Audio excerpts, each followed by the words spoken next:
掀翻神殿式！来吧！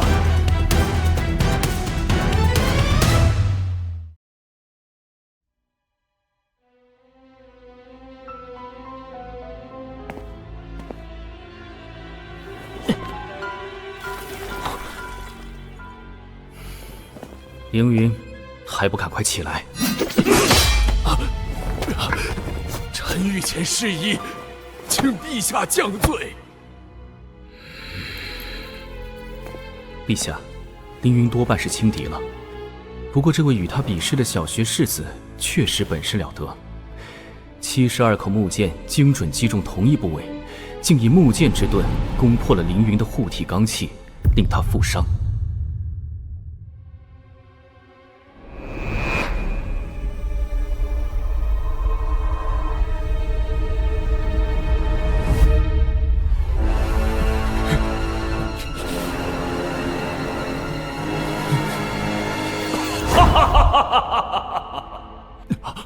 大祭酒，看来小学士子的比试比这大学士子的还要热闹。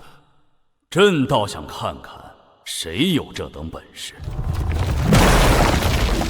秦世子一招挑剑时，竟将凌云道人直接挑飞了。秦世子果然厉害。大考暂停。秦世子，惊扰圣驾，定有重罚。陛下传你来太学殿问话。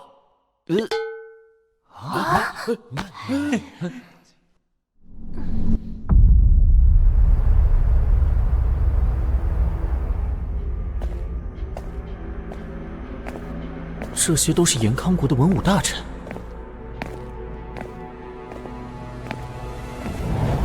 祖师，飞机也在。这衣裳衬得她真像个公主。这就是延康国当今的皇帝，好像是叫延丰帝。秦飞月、顾离暖，他不会还想把少伯剑抢回去吧？你就是击飞监城的小学士子，你来自哪里？启禀陛下，秦穆世子拿的是利州府路也。陛下容禀，此人乃是大陛下。实不相瞒，我来自大虚。陛下，他不只是大虚器民，还与天魔教有密切关联。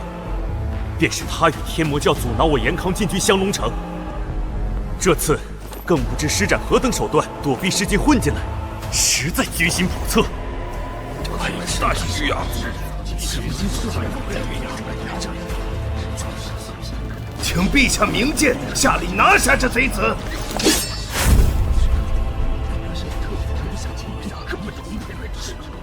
诸位爱卿稍安勿躁。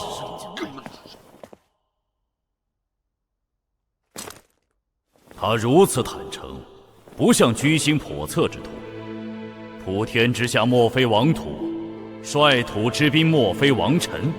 朕的朝臣中有着各教各派的精英，若论出身，有半数是魔教、魔道。你是天魔教弟子？是。天魔教一向神出鬼没，而今教中弟子也进入太学院求学了，很好。天魔教也是朕治下的教派，也是朕的子民。小秦将军，你让朕拿下朕的子民，那朕还如何统治天魔教？陛下，太学士不仅是世子，更是我延康8品官职。他一个大虚器民，神之器民，朕未必弃；神可弃众生，朕不可。到了朕的国土，无论来历，都是朕的众生，哪里来的器民？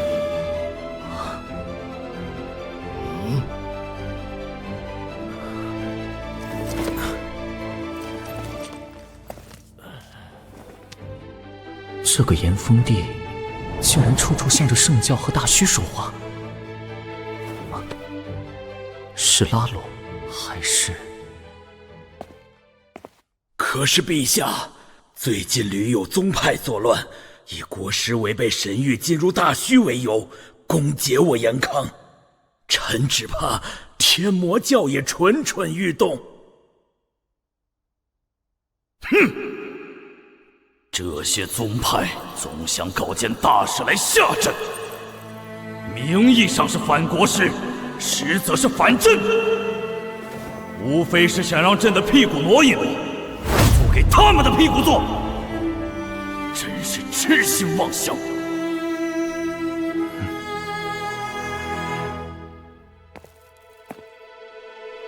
从前国家是宗派的附庸，谁来做皇帝都由宗派做主，他们怕在国家身上吸血，怕在百姓身上吸血，哪个皇帝不由他们心意，便换掉、杀掉。今时不同往日，宗派绝不能凌驾国家之上。朕与国师大兴治学之风，推动变革，就是要将宗派不该掌握的资源收归国有，改变宗派拿捏国家命脉的境况。朕不但要变革，还要革命，革这些宗派的命，革自己的命。这些宗派不想变革，那就等着朕去革他们的命。不但宗派要变，朝廷也要变。朝廷不变，迟早完蛋。国师的作为都是朕授意，反国师就是反朕。陛下英明，陛下英明。哈哈哈！朕失态了，都起来吧。陛下所言，振聋发聩。他躲避世境，进入我严康国境，亦是事实，理当严惩。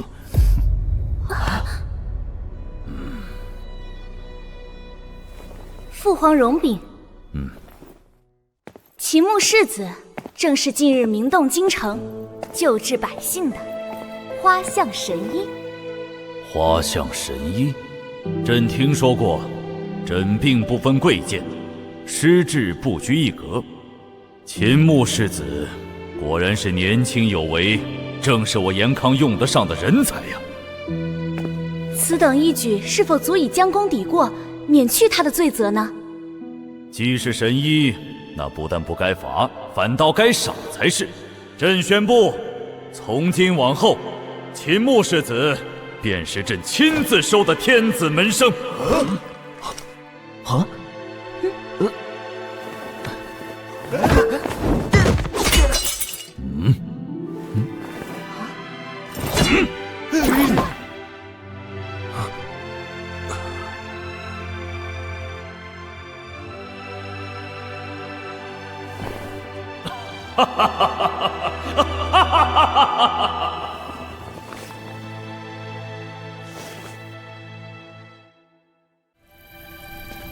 天王们说，圣教有门顶级的炼体功法，9转3正玄功。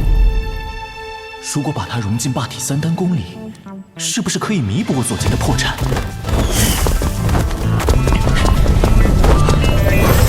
果然成了！秦兄弟，你怎么瘦成这样？不会被小狐狸采捕了吧？还没采呢！公子别跑了，快停下！你快饿死了！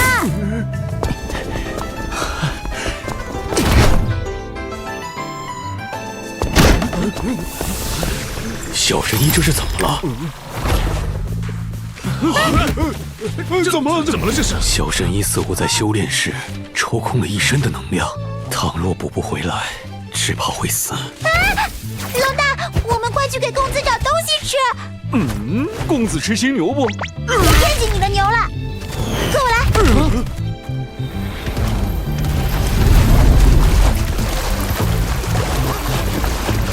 真是抓不得！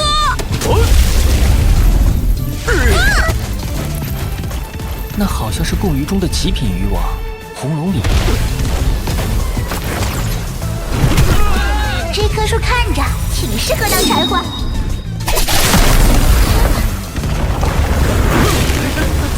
看看，那是陛下亲手种在世子军的上进树，勉励世子求学上进的树。师兄弟闯大祸啦！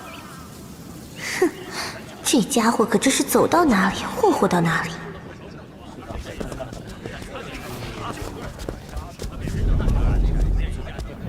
秦博士，等着杀头吧！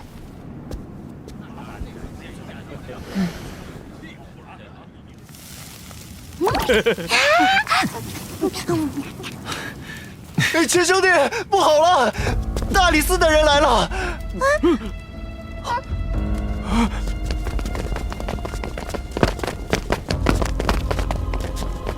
将那狐狸和狮子拿下，带回大理寺。陛下口谕，宣秦博士入宫觐见。完了完了，这么快就闹到陛下那儿了？难道有人告了御状不成？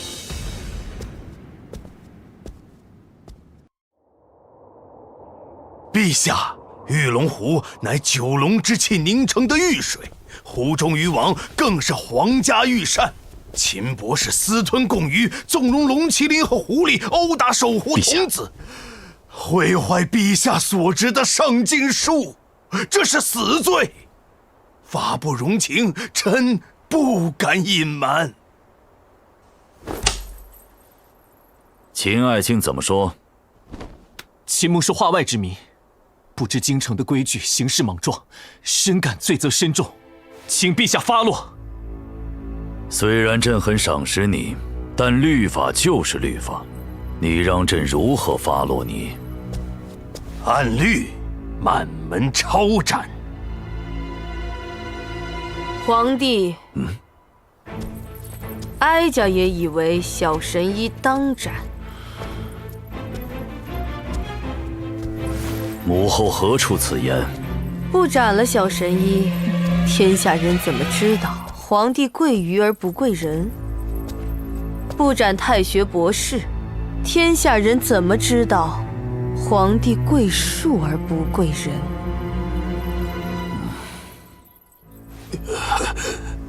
斩了他，天下人才知道皇帝是因为一条鱼一棵树杀了誉满天下医好哀家的神医，才会知道皇帝是昏君吗？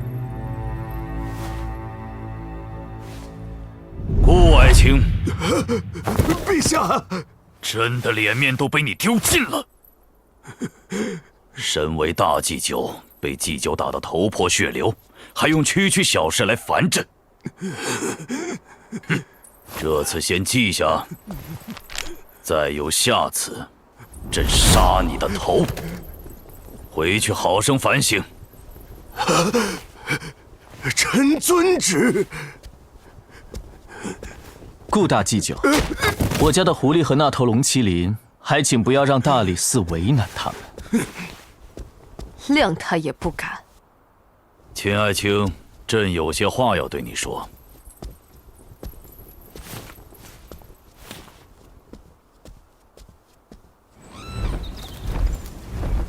朕的太学博士，天魔教的教主，大虚的器民，玉面毒王的弟子。秦爱卿的身份有些多呀。皇帝也在圣教安插了眼线，还是说这眼线藏在国师身边？天下归心，可见陛下鸿福齐天。魔道第一大教的教主成了天子门生，这可能是鸿福，也可能是心腹之患。秦爱卿，你觉得是哪个呢？倘若道门道主向陛下投诚，陛下会封他什么官？天下正道牛耳，朕将封他为正一品，让他称王，代代世袭。倘若大雷音宗如来向陛下投诚呢？禅宗魁首，朕封他为正一品，让他做祖。延康三大教派，唯有天圣教的教主主动入朝，陛下却封了个寒酸的六品太学博士，还要责问他是鸿福还是心腹之患。岂不是让忠臣亦是寒心？算你说的有理，不过朕不能立刻升你的官，你年纪太小，升官太快会惹人非议，多半还会暴露你的身份。多谢陛下体谅。朕知道你与顾离暖有嫌隙，他是朕放在太学院的，你让他太难堪，朕脸面上也过不去。臣哪里敢？你大可以放心，论胆大，没有人敢说自己能够超过国师。朕敢用国师，也敢用你。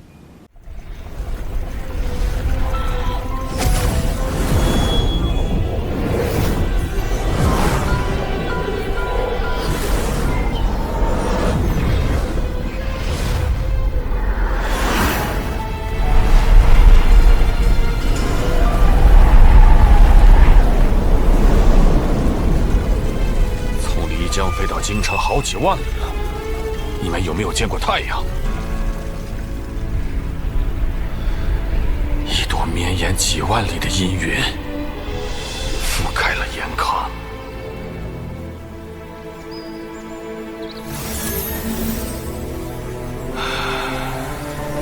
天魔教倒行逆施，延康国妄图变法，终究引得上面警觉。天谴就要来了。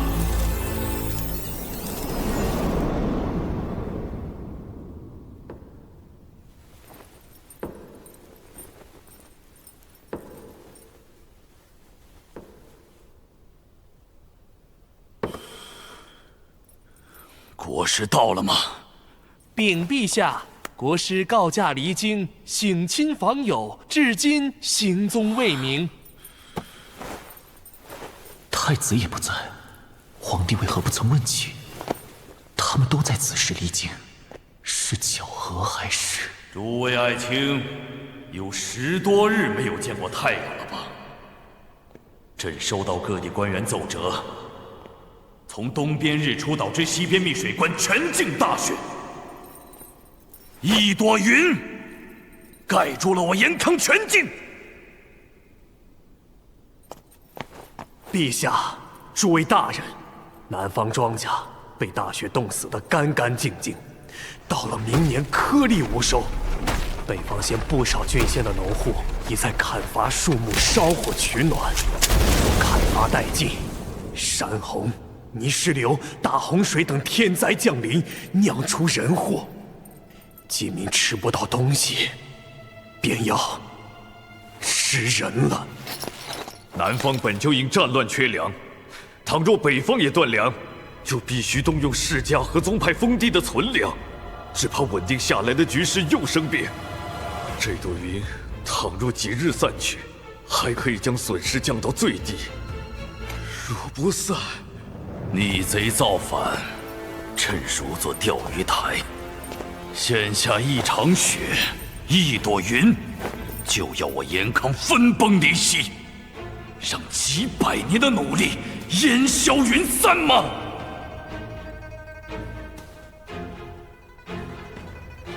陛下，天有天道，国师变法便是变天道，这才触怒上天，民不聊生啊！拖出去，砍了！国难当头，还扰乱人心。变法是朕要变，不是国师要变。陛下，天怒人怨也是怨朕，不怨国师。陛下，何不把这朵云收走？中散大夫有何高见？可将宝葫芦之类的灵兵炼制得更高更大，把云气吸入宝葫芦储存。但全国只有100万只宝葫芦，最多只能收走1省阴云。陛下可以下旨，调集全国6合境以上的神通者炼宝收云，等到干旱之年，便可放出阴云遮阳降雨。倘若与敌国开战，便可操控天象。以天象为武器，妙！可惜有些江湖人并不听从朝廷之言，那必须陛下亲力亲为。收云止血后，可率神通者以火除霜，施法开垦，送风补众，百姓自然引从。圣人之道，无异于百姓日用。陛下，中散大夫当朝散播天魔教教义，假公济私，趁机吸纳天下神通者入魔教，祸国殃民，当诛。除了诽谤攻坚，你们还能做什么？中散大夫想折子做实事，你们只想着扣帽子杀人。中散大夫真魔道之言，蛊惑臣心，祸乱朝政，这是要灭我国祚呀！陛下，请诛杀这魔道妖人！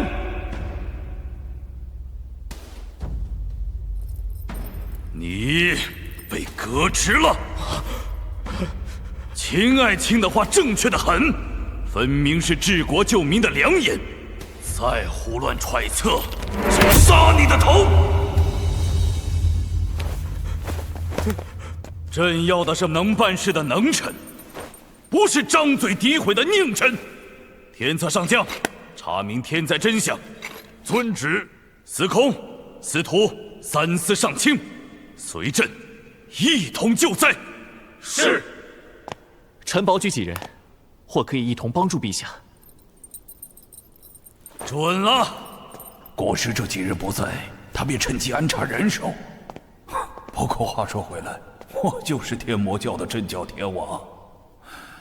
国师若是几年不见，只怕连皇帝都是他天魔教的人了。道兄可有所悟？小国寡民，决胜气质。国家小，人少，不要相信什么经验、才智、圣人，无忧无虑，岂不美哉？从前就很好，宗派传承神奇道统，小国寡民听从宗派的调遣。回到从前，必须换一任皇帝。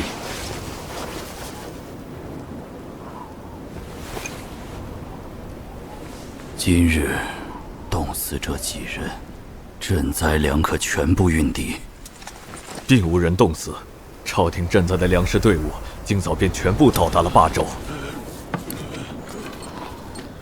各家各户都去领赈灾粮了。这么多时日过去，百姓总算能有口吃的了。很多人不理解，朕为什么执意要变法。从前大家活得都很好，衣食无忧。他们认为变法是为了朕自己的野心，为了扩张延康的国土。现在惹的天灾人祸，都怪朕，都怪变法，此乃谬论。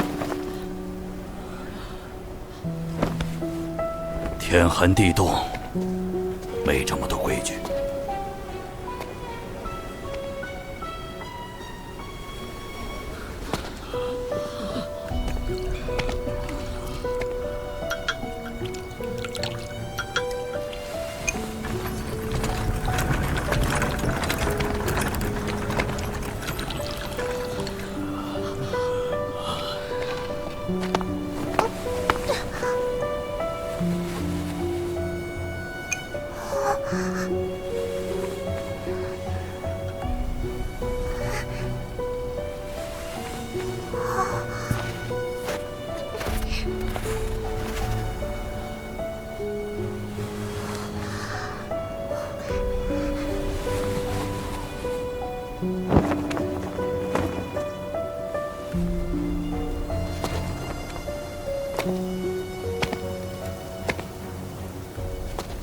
从前那些衣食无忧的，从来都不是百姓。太子许给你什么好处？我没有向他讨要任何好处。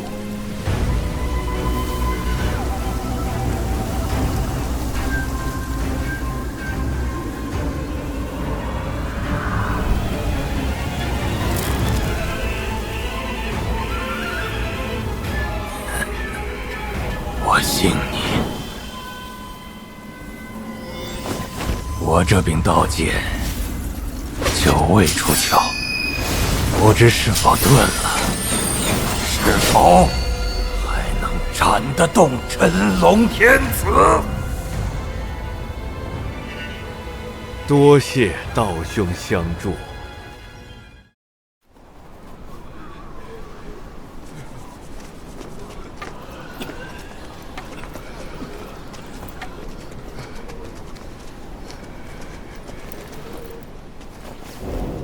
司农，你来告诉他们，国师变法之前，一亩良田能养活几个人？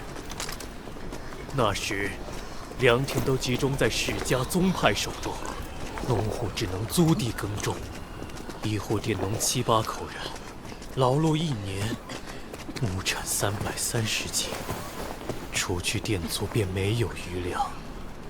碰到天灾人祸，就要饿死。变法之后如何？变法后，天下土地收工，丁南40亩地，10亩良田。神通者劳作务农，天旱下雨，大涝排水，旱涝保收，因此160年没有饥荒。而今亩产820斤，田赋2担。农家吃肉，都不觉得费钱了。330斤，820斤。既然变法很好，粮食也多了，为何一旦天灾爆发，还有饥荒？这个……说。回陛下，人口增多，战事频繁，都需要粮草。但最主要的，还是农田流转。各大世家宗派囤积居奇，哄抬物价，大发灾难财，逼迫百姓把田地贱卖，换取一线生机。粮食又回到他们手中。这次饥荒本不该如此严重。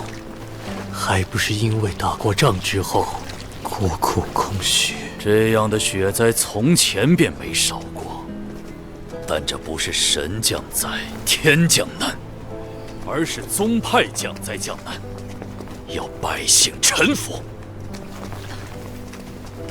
国师变法，让宗派给农民和商贾做工，他们就不乐意了。国师再变法，开设小学、大学、太学，将这些宗派的本事传给世人，他们更不乐意，要造反，要杀人。你们给朕听清了，朕要的官，不是高高在上的宗派，而是能踏实做事的士农工商。朝中有些士大夫以为自己高人一等，奶奶的！史官，容朕说一句脏话，整天唧唧歪歪，自视清高，朕恨不得杀他们的头。言自慎言。哼，朕也不常说脏话，不是气急了能骂人。史官，担待一下。说得真好。不过天灾来了，怎么让天灾止住，不让百姓受苦，才是正道。如来，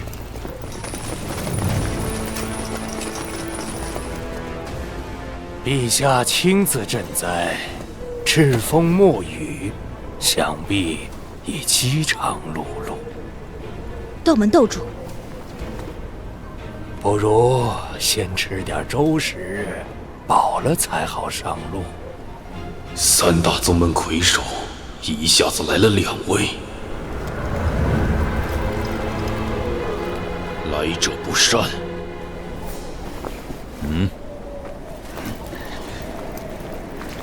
既然要上路，不如2位也一起吃点。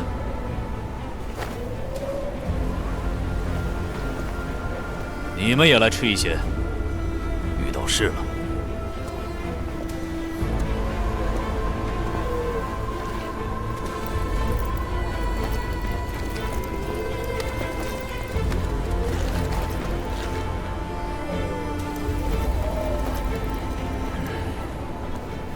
好久不曾吃过人间的饭菜了，倒是别有一番风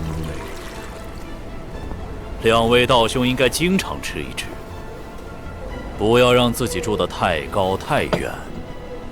高远是为了免俗，你是人间的皇帝，管理的是俗人，而修道修禅却是要远离尘世纷扰，沾染了便难以脱身。道主，你能成真身吗？ 如来，你能成禅尊吗？神桥断了，谁能成真正的禅尊？那你们扯什么淡？远离尘世，说的自己很厉害似的。史官，朕又说粗话了，不要记了。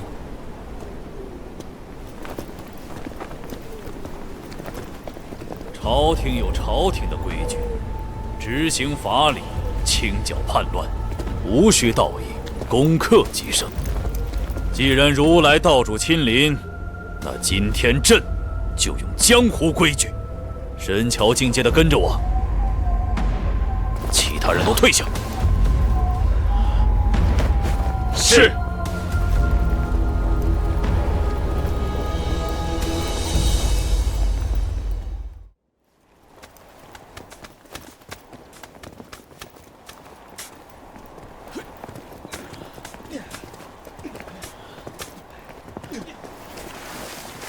能丰收吗？能丰收。今年能，明年未必能。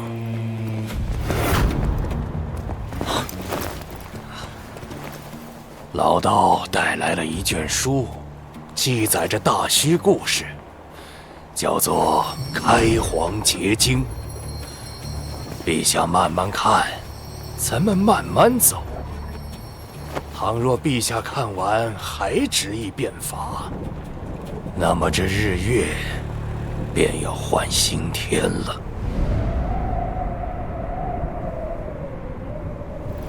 陛下，当心有诈！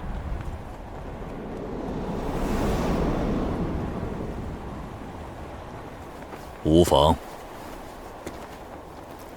道主慈悲，他不知这里的凶险，知道了便会如我们一般。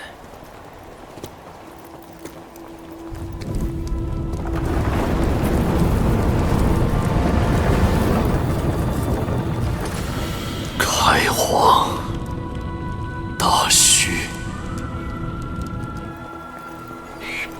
陛下以众生为念。 应该知道怎么做了吧？如果严康不想变成下一个大虚，现在回头还为时不晚。我小的时候，延康国还没有这么大的领土，皇帝还没有这么尊贵。那时候，一个个宗派世家还在作威作福。 有一次，我随使节出访一个叫元启国的地方，也就是现在的元州。那里正在闹雷灾，天空阴云密布，雷霆劈个不停，劈死了不知多少牛羊牲口，也劈死了不知多少百姓。元启国的皇帝带着文武百官跪在雷中祈求请罪，百姓也跪在地上请上层息怒。那场雷灾，皇帝被劈死了。后来我才知道，他们口中的上苍，并非是天神，而是雷隐宗，一个宗派。大抵是收成不好，进贡给雷隐宗的好东西少了，遭到处罚。皇帝将罪过揽在自己身上，所以雷隐宗劈死了他，换了个皇帝。从那一天开始，我便立誓，我要掀翻那些凌驾在国家和百姓之上的宗门，掀翻你们。只是朕与国师做的还不够，所以才会有这场血灾。不就是神吗？这掀翻神便是。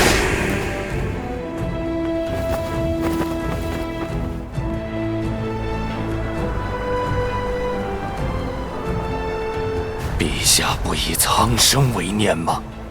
是否想让严康化作大虚一般？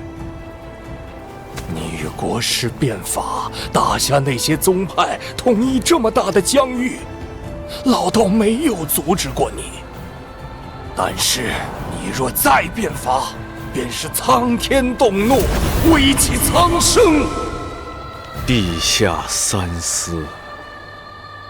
你们有你们的信念，朕有朕的信念。这条变法之路，从一开始就很艰难，但朕不会回头。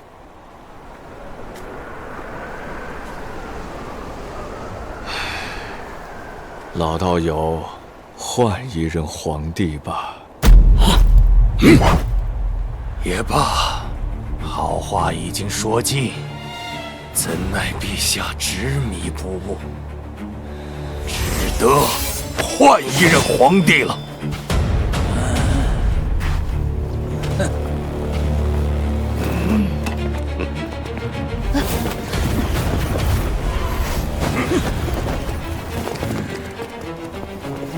穷夫子、李散人、田真君，这三个老怪物此前联合一众高手刺杀国师，大象之战失败后被如来收入须弥山，而今几度出手，可见之前如来收留他们本就别有用心。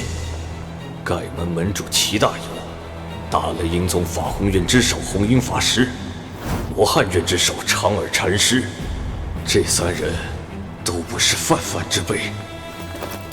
其他的道人和禅师也都是神桥境界，少说也有30人。如此多的神桥境高手同时出现，前所未有。如来，道主，朕还以为你们会讲江湖规矩，生死相搏，各凭本事，没想到你们来朝廷规矩。改朝换代，还是用朝廷规矩吧。情非得已，还请陛下见谅。那也好，要战，便战个明白吧。不知几位重臣修的是何种神通？天下正派无非修道修禅，难不成还会修魔教功法？天策上将秦简，战场出身，征战无数，乃我严康猛将。泰山王凌虚花，掌管我严康国祭祀。太尉袁空，出身禅宗，现投身于朝廷，奸计百姓。太傅一统三司上卿苏云之，司徒秀乐清，司空魏平波，分别掌管各地大学小学，负责天下财政，总揽所有水利工程。骠骑大将军全定武，一生戎马杀伐，灭人国灭人教派无数，乃我延康最顶尖的强者之一。我等誓死保护陛下，守卫延康。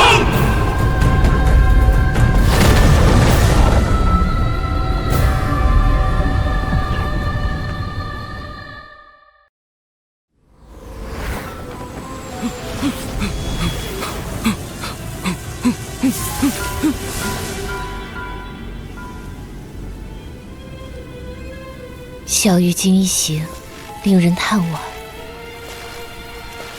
延康绝不能成为下一个大虚。前面就是延康的地界，降雪似乎被将士们收走了。但笼罩延康的这场大雪，源头依然还未找到。夫人，神魔不死，大道不止。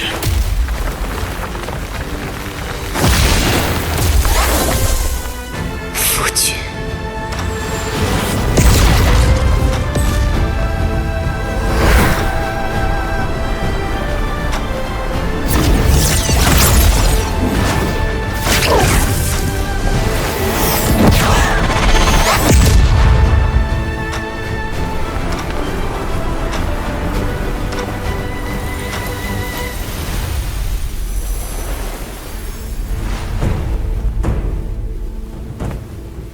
这场荼毒延康的万里雪灾，就是出自阁下的手笔。神乃自然所生，大道所化，道法自然。我辈修炼者元气所化的神圣，皆为神奇。神通变则法变，法变则道变，道变则天地变。天地变，如眼前之雪灾，神怒而发。哼！国师变法变出了你们这些邪魔外道，连神奇也不敬，却敬起了这些乱七八糟的东西。学以致用，知行合一。长二禅师，你知其然不知其所以然，道行还是浅了些。自以为是，狂妄无知，参悟天命大道，才知敬畏神奇。整天求神拜禅才是外道。这些大臣们恪尽职守，心怀百姓，将本职做到极致，做到神的境界，他们便是神。将本职做到神的境界，那样成了神，还不是要给凡人做工？这是天魔教的教义。以百姓日用之物取代神奇，是对神的大不敬。皇帝，你被国师影响太深，被天魔教影响太深。我若是去天魔教，说不准可以混个教主做做。既是魔道，无需多言。诸位道友，一起送陛下上路吧。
天魔教。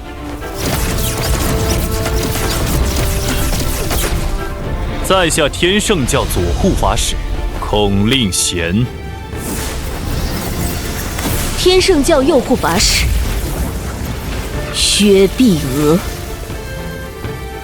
只看到来了一辆牛车，2个人和1头牛，没想到却蹦出来16个人。天魔教耍得好把戏。我们走江湖的喜欢耍把戏混口饭吃，倒让诸位地主老爷见笑了。教主回家过年的时候，让我们跟着皇帝。皇帝有难，老身和教中的老兄弟不能不理。是中散大夫的安排。我感受到了一阵阵恐怖的气息，大战似乎要爆发了。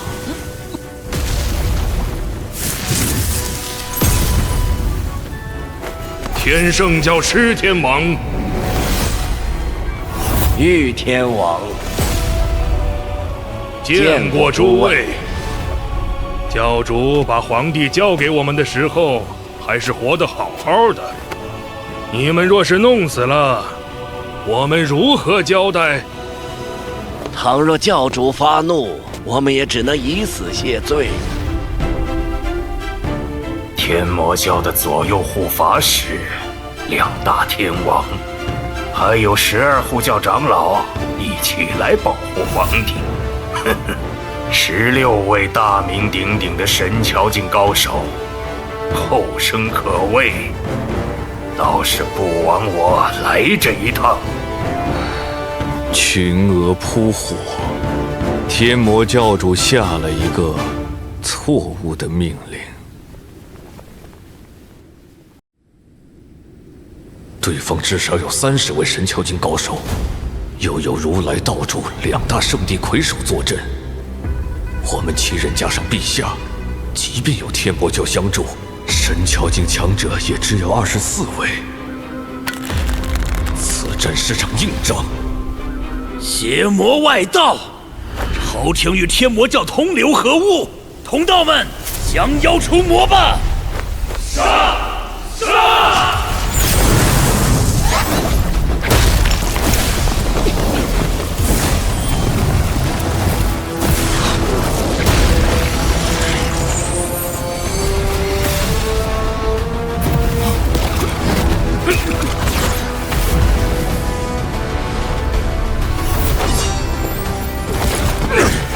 他们想孤立陛下，让我们无法支援。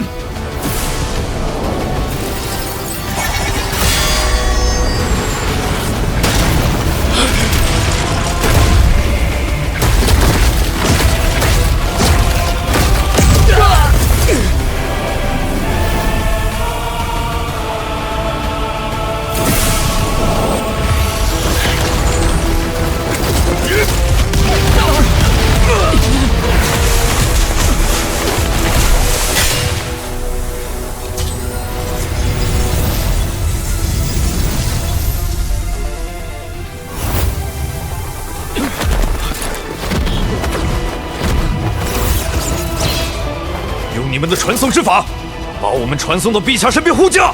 如来道主凝成的空间隔绝，无法传送，那就只能杀出一条血路到陛下身边。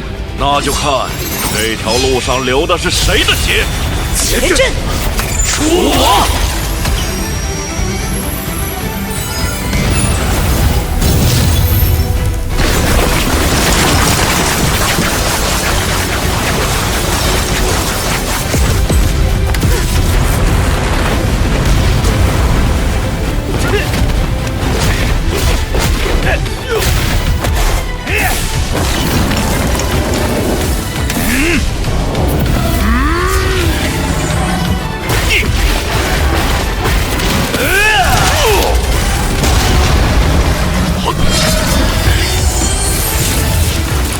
他们有备而来，必须尽快突围。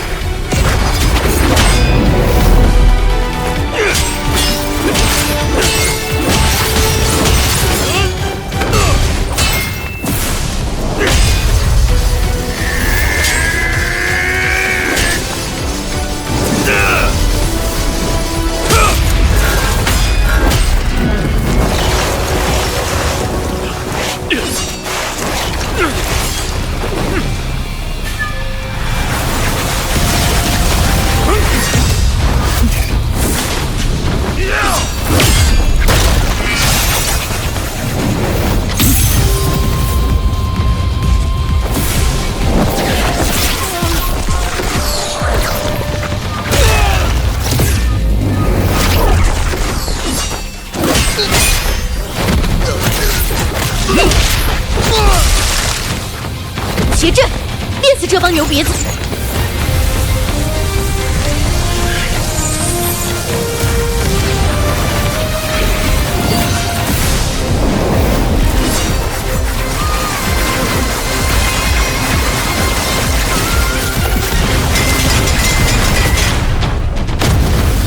那是神桥境强者爆发的威能，如此气势，比当初的大香城之战还要强悍。快点，速度再快点！教主，我尽全力了。红胖，你若是能跑得更快，许给你3斗赤火灵丹。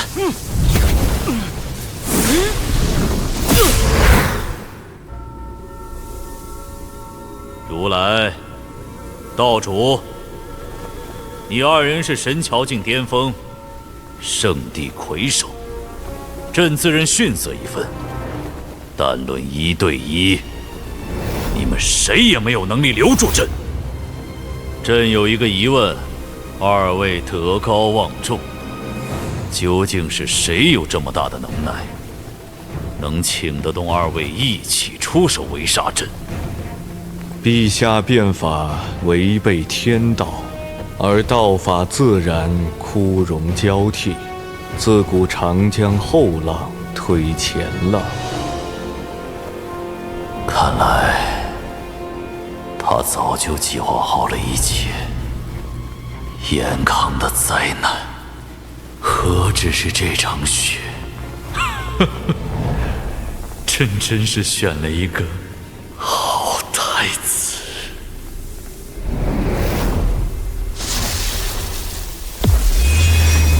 来吧！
精通的道法神通极多，道门的道剑和我大雷音宗的斗战胜法皆可随意施展，哪怕是只有女子才能练的离情宫的离恨天剑诀，在陛下手中也可以施展出来，且威力更强。在九龙帝王宫的催动下，似乎任何神通都可以化腐朽为神奇。陛下的九龙帝王功已经练到了神的层次。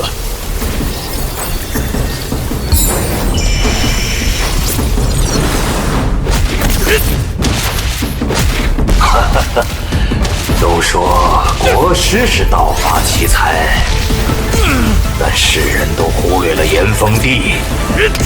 陛下，你已经是大宗师了，完全可以开宗立派，自创一个圣地。可惜了。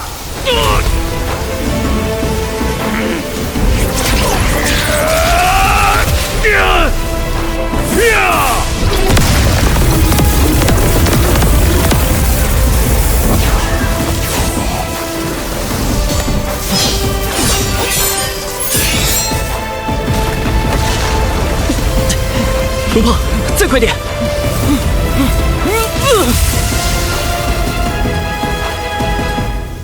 皇帝，千万不能出事。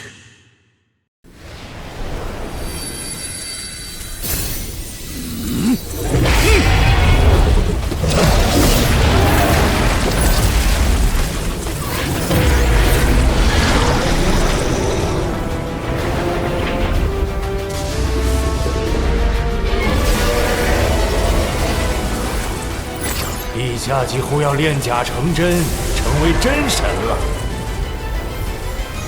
可惜神桥是断的，必胜无望。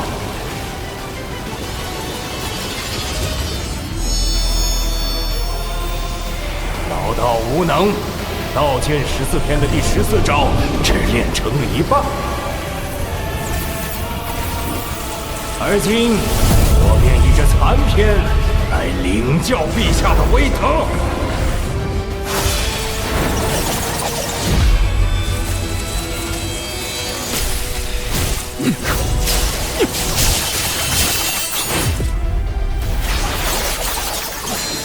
好。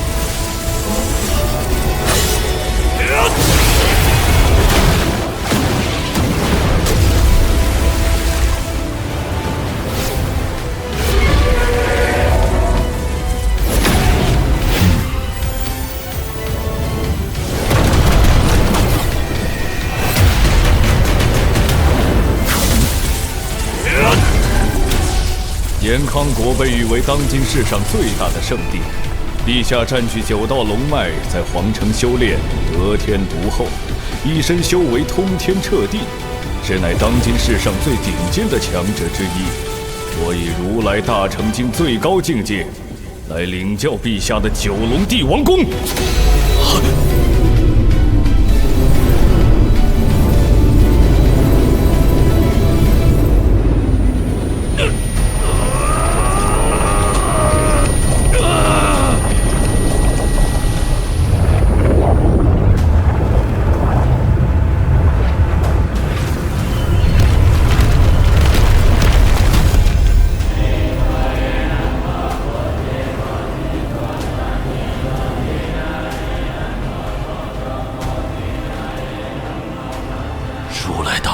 20诸天，加上道剑14篇的剑招，如来道主，你们当真是要绝了朕的生路？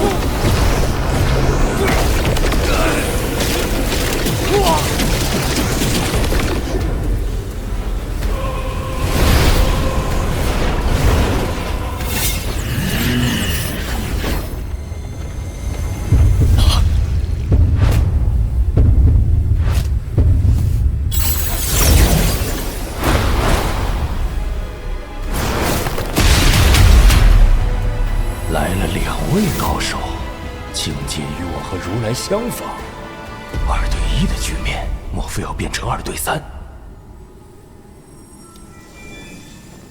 看来是故人。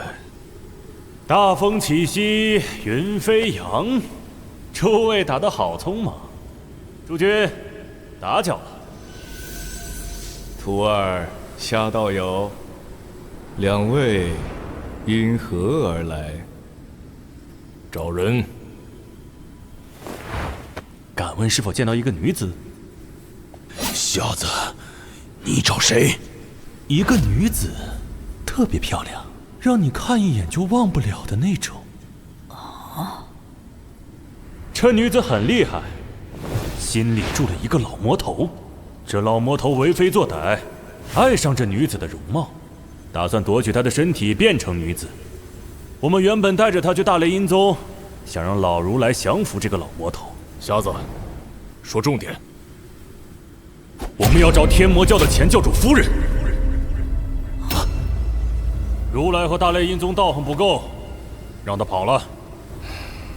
我也是爱莫能助，事办不成，倒是有兴致来这里杀皇帝。这2人什么来头？我的大弟子和枪神。原来是当年的神眼和3只眼的马神部。2位前辈，我等奉教主之命保护皇帝，还请相助。那是木儿交给你们的任务，与我2人无关。你们的事没有我们寻人要紧。皇帝死了，换一人便是。但是那妖精跑出来，整个世界都要遭殃。皇帝，你见过这位前教主夫人没？不曾见过。你们没见过也好，免得祸国殃民，国破家亡。朕恳请两位前辈相助。没兴趣。咱们走，他应该跑不了多远。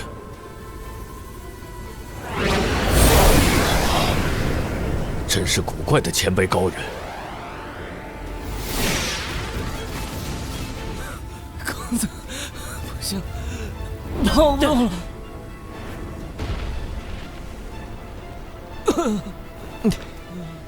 让你贪吃，吃得这么胖，明年过年便送你上桌。这个距离，应该可以使用传送法了。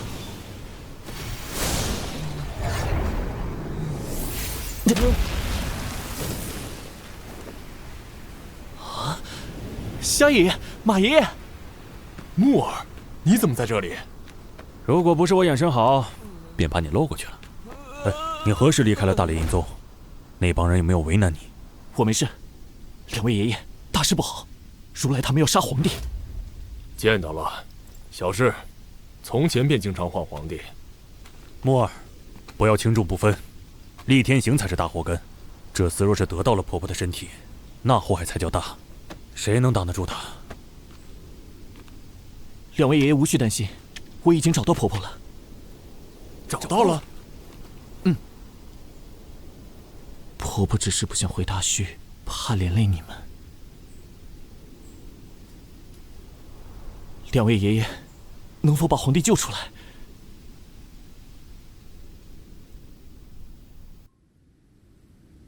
你要我们去救皇帝？难哦！如来和道主一起出手，延康国师回来，只怕也束手无策。延康国师不在那里吗？没有看到。皇帝还死不得。对了，你们天魔教在那里，估计会死得很惨。我教中高手倒不用理会，他们随时可以传送离开。两位爷爷就当帮帮我，去救一下皇帝吧。皇帝若是死了，那些宗派必定卷土重来，联手铲除我这个魔教教主。你们也不希望我天天被人追杀吧？如来老了，道主也老了，战斗持续不了多长时间。四老太婆已经找到，我们也清闲了。你在这里等着，我们去把皇帝的尸体给你抢回来。尸体？道主和如来一起出手，肯定是死的。延康国师始终不曾现身，以免有变，还是速战速决吧。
陛下！他尽管气血旺盛，但修为不如我们，只是油尽灯枯前的回光返照。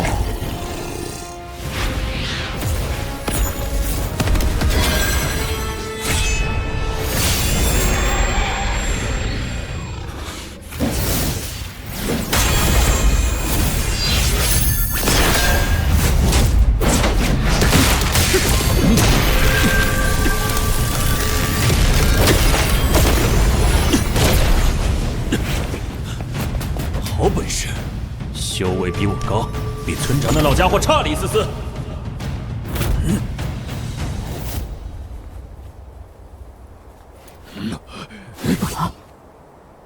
炎风帝气血枯败，所有神藏都被震碎了。善哉善哉，就算他们救回来，也是一个废人了。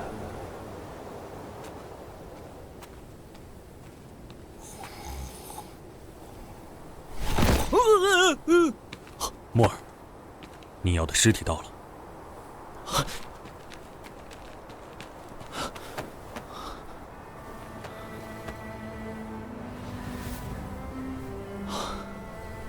还有一口气。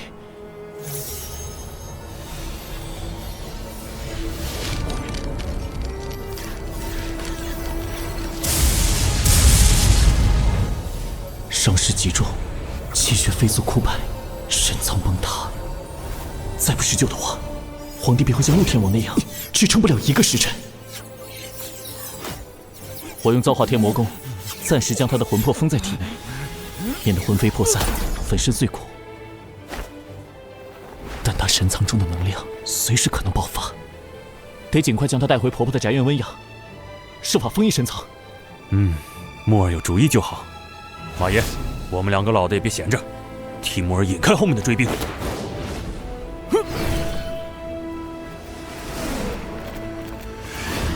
炎风帝正值壮年，还能活200-300岁，但经过这次折腾，他便与普通人一样，只有几10年寿命。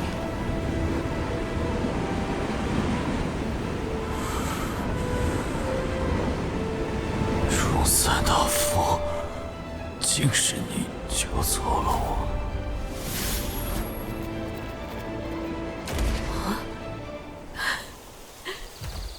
皇帝，木儿，你打算扒他的皮，自己做皇帝吗？臭小子，有出息了。不过，皇帝后宫3000佳丽都是小狐狸精，当心把你迷死。我没想扒他的皮。婆婆，皇帝体内乱作一团，神藏濒临破碎，道主如来打进来的神通和他本身庞大的功力激烈交战，随时可能爆体。还请婆婆出手，把皇帝的神藏封印住，不要让他魂飞魄散了。我去买些药材，婆婆可别把他织成衣裳啊！行，天黑前必须回来啊，否则厉天行那个魔头定会乐呵呵地把他办了，穿着他的皮去当皇帝。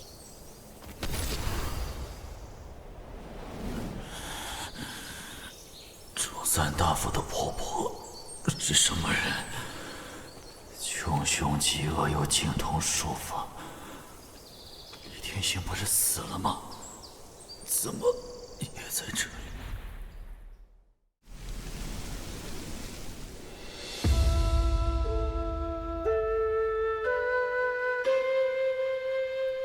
父皇长逝，上天垂怜，终于收走了神法。延康百姓重获生机，我代父皇叩谢上苍诸神。叩谢上苍诸神。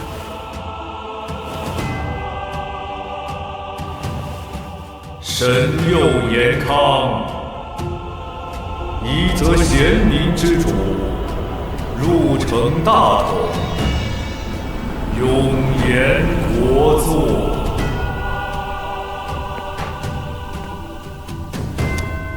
请太子继位，顺应天命，神佑延康。请太子继位，顺应天命，神佑延康。孤惭愧，余生唯愿以此身躯，效忠上苍。孤将恢复祖制，归还宗派世家之所有，望天下百姓不再受神罚之苦。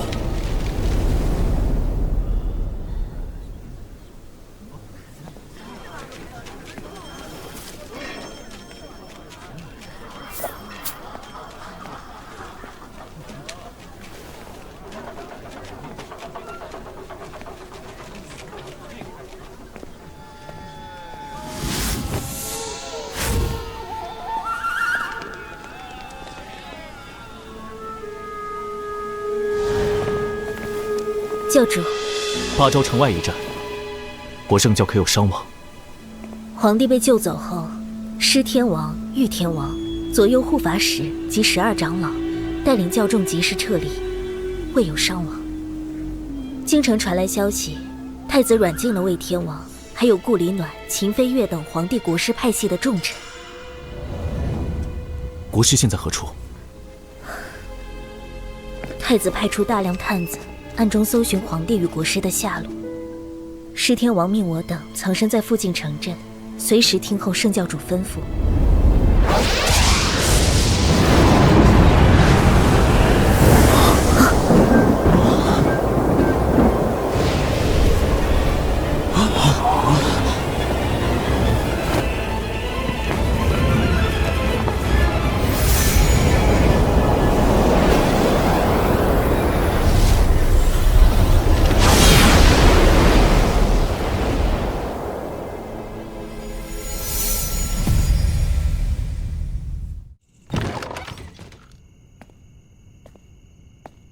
秦爱卿，你总算回来了，可有得到朝中消息？京城传来消息，陛下操劳朝政，半道崩殂，国不可一日无主。道门和大雷音宗各自下旨，敕封太子为清净皇帝。3月初6黄道吉日，太子应该会在那时登基。我已经驾崩了，真是朕的好儿子，好儿子。天策上将他们如何？八州城外一战，天策上将等人被道主和如来擒住了，交由太子秘密关押。不支持太子登基的其他重臣，也都被软禁在家中，无诏不得外出。不过陛下可以放心，他们掌握着兵权和朝野中的大半势力，太子不会妄动他们性命。国师若在，朕也不至于落入如此田地。国师至今没有消息。逆子将要登基称帝，坏我200年变法，不能让这份基业毁于一旦。我们去京城。陛下，你确定要去京城？太子可是下令活要见人，死要见尸，寻到长得像你的人，便一刀砍了。京城是龙脉所聚之地，我凌家的九龙帝王宫，在那里修炼事半功倍，说不定可以借九龙之气重铸深藏。朕与国师的心血不能白费，只要朕回到京城，便可以废除逆子。既然如此，秦爱卿，你做什么？得罪。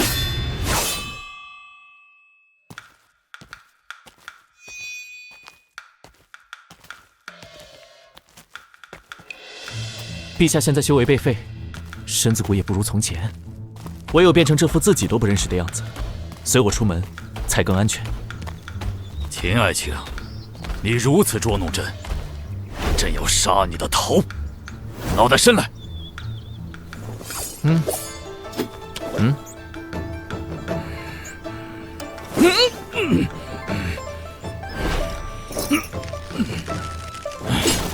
你的头偷窃前记性，咱们走。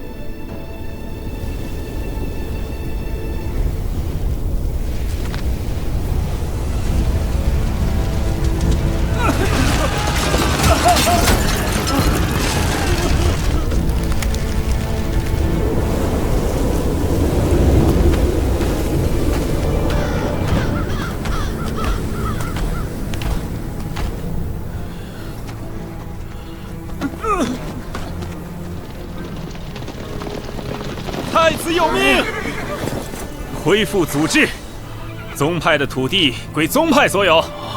今后你们不必交皇粮，只需向岐山派进贡。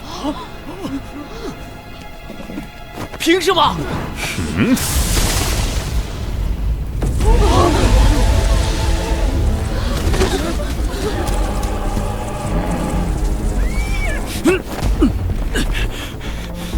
倒行逆施。据天圣教搜集来的情报，太子登基在即，许多世家都被道门和大雷音宗控制，有些已经倒戈。郎君须国来时与太子讲和，太子答应割让云路16州给郎君须国。蛮族也来了使者，正在谈论割地赔款。